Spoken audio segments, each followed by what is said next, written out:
Welcome everyone to विज्ञान bytes. आमे एपर्यंत पोषण समस्त पार्ट गुड़ाक सारी देचे, सब क्लास सरी जाइए।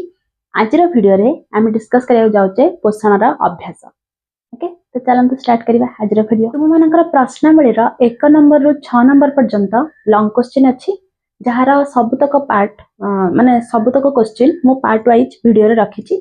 जो माने सेही क्वेश्चन गुड़ाक बुझी पार नांती बा जहार वीडियो गुड़ाक देखि नांती तो यूट्यूब रो प्लेलिस्ट रे 10वीं श्रेणी जीव विज्ञान करिकी प्लेलिस्ट अछि, ताधरे तुम माने जाई समस्त वीडियो देखि परिबो। तो 1 नंबर रु 6 नंबर पर्यंत समस्त आंसर तुम सेथरे पाई परिबो, बुझियला। तेणु आज हम स्टार्ट करिबा 7 नंबर ठारू, जोथरे कि अछि संक्षिप्त उत्तरमूलक वा संक्षिप्त रे बुझाओ। ठीक अछि। तो फर्स्ट क्वेश्चन तुम मानकर अछि पिले 7 नंबर रो सहजीवीय पोषण कोन बुझाओ।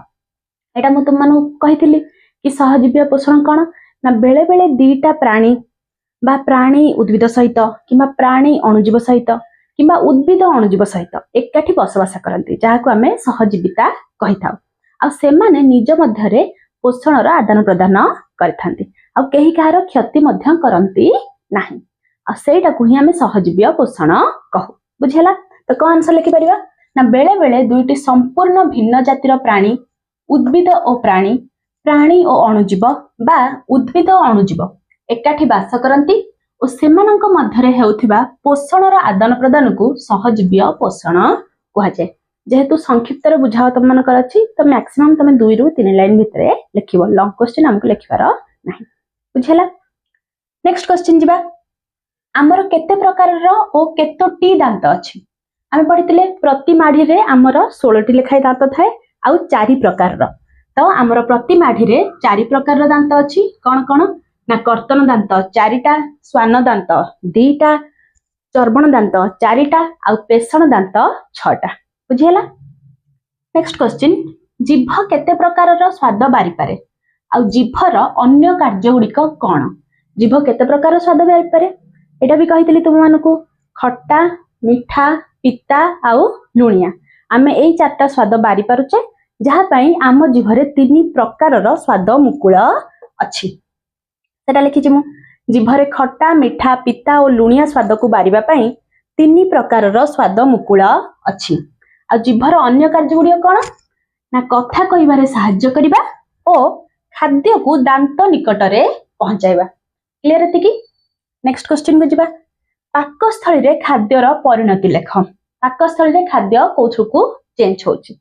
फर्स्ट कोन होछि ना पाकस्थली रे खाद्य पाचक रस सहित मिसी चाइम रे परिणत हुए। कहितली तुम मानकू तरल मंड बा चाइम रे परिणत होई थाए।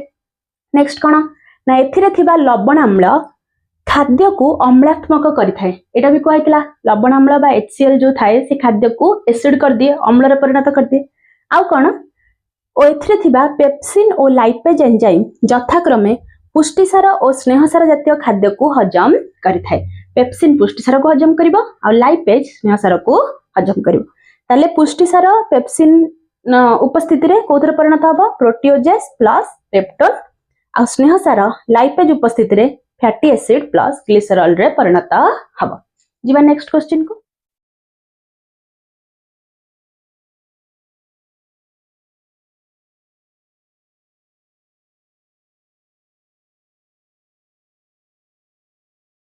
नेक्स्ट क्वेश्चन हमर अछि पिले पाकस्थली रो खाद्य मंड केउठी को जाए और खाद्यर अवशोषण परे अवशिष्ट खाद्यर परिणति लेख। पाकस्थली रो हमर खाद्य मंड तमे जानिछ क्षुद्रांत को जाए। क्षुद्रांतर फास्ट पार्ट जोटा ग्रहणी, तले उत्तर को लिखि परिबा ना पाकस्थली रो खाद्य ग्रहणी को जाई थाए आ खाद्यर अवशोषण परे अवशिष्ट खाद्य बृहदंत्र मध्य देई मलाशय रे संग्रहित हेई मल द्वार देई बाहर को निष्कासित होई जाए, बुझेला। नेक्स्ट क्वेश्चन, आलोक प्रक्रिया बुझाओ। आलोक प्रक्रिया कहि थाए पिले ना आलोक प्रक्रिया रे सूर्यालोक द्वारा क्लोरोफिल रे जल अणुर आलोक विश्लेषण घटी एटीपी और NADPH सृष्टि हवा सहित अम्लजान मुक्त होई थाए।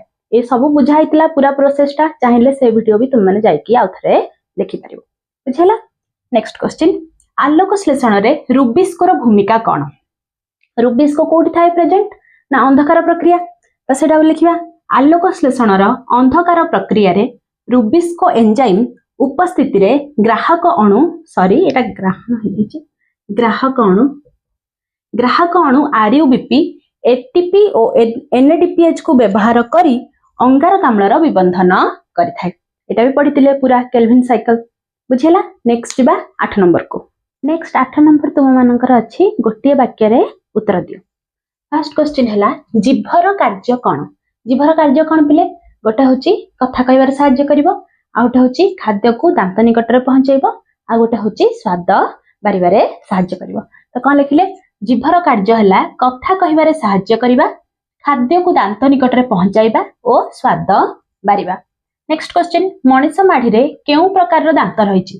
केउ प्रकार दांत रहिची 4 प्रकार रो कोन कोन कर्तन दांत स्वान दांत चर्बण दांत और पेषण दांत। नेक्स्ट पित्तर कार्य कोन। पित्तर कार्य कोन एटा कहैतला तुम मानकू कि खाद्य जो पाचक रस सह मिसी अम्ल हो जाय थाए से अम्लटा को दूर करिवारे पित्त हमर सहाय्य करे। तो पित्तर कार्य हला खाद्यर अम्लत्व दूर करिबा और स्नेहसार जातीय खाद्यर अवद्रवीकरण कराइबा बुझेला। नेक्स्ट क्वेश्चन बृहदंत्र रे कोन अवशोषण होई थाए। बृहदंत्र रे कोन अवशोषण हुए पिले जल आउ इलेक्ट्रोलाइट कारण बाकी समस्त जिनस छिद्रांत रे अवशोषण हो जाय थाए। त लिखिबा कोन बृहदंत्र रे जल और इलेक्ट्रोलाइट अवशोषण होई थाए। नेक्स्ट क्वेश्चन पाचक रस रे केउ प्रकार एंजाइम अछि। दुईटी तो एंजाइम थिले पेप्सिन आउ लाइपेज। नेक्स्ट आलोक प्रक्रिया रे कोन उत्पन्न हुए। आलोक प्रक्रिया कोन उत्पन्न हुए एटीपी एनएडीपीएच आ ता सहित ऑक्सीजन। से लिखिबो कि आलोक प्रक्रिया रे एटीपी और एनएडीपीएच उत्पन्न हेबा सह अम्लजान मुक्त हुए। नेक्स्ट क्वेश्चन आलोक श्लेषण शक्ति कोन। एक आंसर हमर जो आलोक प्रक्रिया रे एटीपी और एनएडीपीएच सृष्टि होची ताहाकू ही आलोक श्लेषण शक्ति कहंते। कल लिखिली आलोक प्रक्रिया रे उत्पन्न हेउथिबा एटीपी और एनएडीपीएच को आलोक श्लेषण शक्ति कहंते बुझियला। नेक्स्ट जीवा 9 नंबर तुम मानकर होची गोटिए शब्द रे उत्तर दियो। फर्स्ट क्वेश्चन अछि अंधकार प्रक्रिया रे गोटिए ग्लूकोज प्रस्तुत करिया पई केतोटी CO2 रो आवश्यकता पड़ि थाए। CO2 अर्थ अंगारकाम्ल केतटा CO2 6टा हम पढिथिले ना 6टी CO2 ताल लिखिया कोन 6टी अंधकार प्रक्रिया रे गोटे ग्लूकोज प्रस्तुत करिया पई 6टी CO2 रो आवश्यकता पड़ि थाए। नेक्स्ट क्वेश्चन थाइलाकॉइड झिल्ली रे प्रभावित हेउथिबा इलेक्ट्रॉन परिशेष रे केउठारे पहुंचे ना गोटे ग्राहक अणु थिला जहा ना थिला कोन NADP+ ताले कोठी पहुंचे ग्राहक अणु पाखरे जहार नाम कोन NADP+ जोरा परिणत हो जाय पारे कोन NADPH रे। नेक्स्ट क्वेश्चन टायलिन एंजाइम केउथरे थाए पिले लाळ रे। नेक्स्ट आम शरीर केउटी एक मिश्रित ग्रंथि किए अग्नाशय। एटा हम पढिथिले कि अग्नाशय रु उभय हार्मोन आउ एंजाइम क्षरित होउची बुझेला।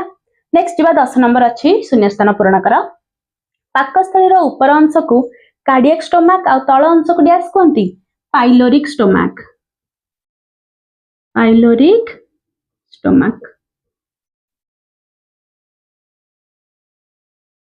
नेक्स्ट मल्लांग निर्मूली आदि डैश उद्भिद अटंती। को उद्भिद पिले परजीवी उद्भिद बुझेला। नेक्स्ट क्वेश्चन लाळ रे डैश नामक एंजाइम थाए एबे ही पढिले लाळ रे को एंजाइम थाए टायलिन। नेक्स्ट खाद्य और पवन को जे जहा बाटरे चालन करिया पई ग्रसनी रे कोन अछि कोन पढिथिले हमें ग्रसनी रे कोटा अछि जे कि खाद्य को खाद्य नळी रे जिबाक दउछि आ पवन को श्वास नळी रे कि अछि एपिग्लॉटिस बा अधिजिह्वा ना लिखि परिबो अधिजिह्वा बा एपिग्लॉटिस। नेक्स्ट क्वेश्चन पित्त स्नेहसार जातीय खाद्यर डैश कराइ थाए अवद्रवीकरण बा एमल्सिफिकेशन। नेक्स्ट क्वेश्चन जलर आलोक विश्लेषण थाइलाकॉइड रो डैश ठारे हुए कोठी हुए पिले थाइलाकॉइड रो झिल्ली रे बुझेला। नेक्स्ट जीवा 11 नंबर को। 11 नंबर तुम मानकर अछि पिले जो अंडरलाइन हेथिबो जो वर्ड डाको सेरा भूल अछि ताकू चेंज करके नुवा ठीक उत्तरटा लिखिबा। तो चलो स्टार्ट करिबा। फर्स्ट क्वेश्चन अछि पित्तरे थिबा टायलिन स्नेहसार जातीय खाद्यर अवद्रवीकरण कराए ना पित्तरे टायलिन न थाए कि स्नेहसार जातीय खाद्यर अवद्रवीकरण कराए ना पित्त रस पित्त रस लिखिपार नहीं तो पित्त लवण लिखिदियो पित्त लवण बुझेगा पित्तर थिबा पित्त लवण स्नेहसार जातीय खाद्यर अवद्रवीकरण कराइथाय। नेक्स्ट क्वेश्चन मनीषर प्रति माढ़ी रे दुईटी कर्तन दांत अछि नाई कर्तन दांत केतेटी अछि पिले चारोटी। नेक्स्ट जो परभोजी मृत गलित पचासड़ा उद्भिद बा प्राणी खाद्य संग्रह करी निजर पुष्टि साधन करती सेमानकु परजीवी कहा जाए नाई मृत गलित जो माने खाउछन सेमानकु मृतोपजीवी कहा जाए मृतोपजीवी कहा जाए बुझेला। नेक्स्ट क्वेश्चन प्लाज्मोडियम एक बाह्य परजीवी प्लाज्मोडियम बाहर रुहे नाही यह शरीर भीतर रही थाए तेणु सी एक अंत परजीवी बुझेला पिले। नेक्स्ट क्वेश्चन अछि 12 नंबर ग्लूकोज श्वेतसार आउ एमिनो एसिड कौन श्वेतसार सबुठारु सरलतम फॉर्म होची ग्लूकोज एमिनो एसिड होची पुष्टिसार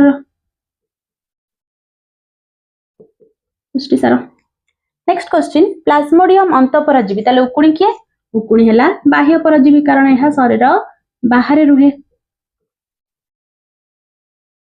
नेक्स्ट क्वेश्चन खाद्य नळीर द्वारा गलेट आ श्वासनळीर द्वारा ग्लटिस आ तमर जो नेक्स्ट क्वेश्चन अच्छी ग्लाइकोलिसिस कोष जीवक आ साइट्रिक अम्ल चक्र डैश एटा तमर एई चैप्टर नुह नेक्स्ट श्वसन चैप्टर एई अभ्यास रही जाइछि फिर भी जानि देथो कि ग्लाइकोलिसिस कोष जीवक रे हुए आ साइट्रिक अम्ल चक्र हमर माइटोकॉन्ड्रिया रे होई थाए एटा तम एतले नेक्स्ट चैप्टर पढिबो श्वसन सेतबेले तम माने बुझी परिबो बुझला एतिकी तुम मानकर पोषण चैप्टर रो अभ्यास सरी गला जानि परलो पिले ए पर्यंत हमर समस्त पोषण सबू पार्ट कंप्लीट ता सहित अभ्यास भी कंप्लीट हो गला नेक्स्ट क्लास रे देखा आ गोटे चैप्टर सहित।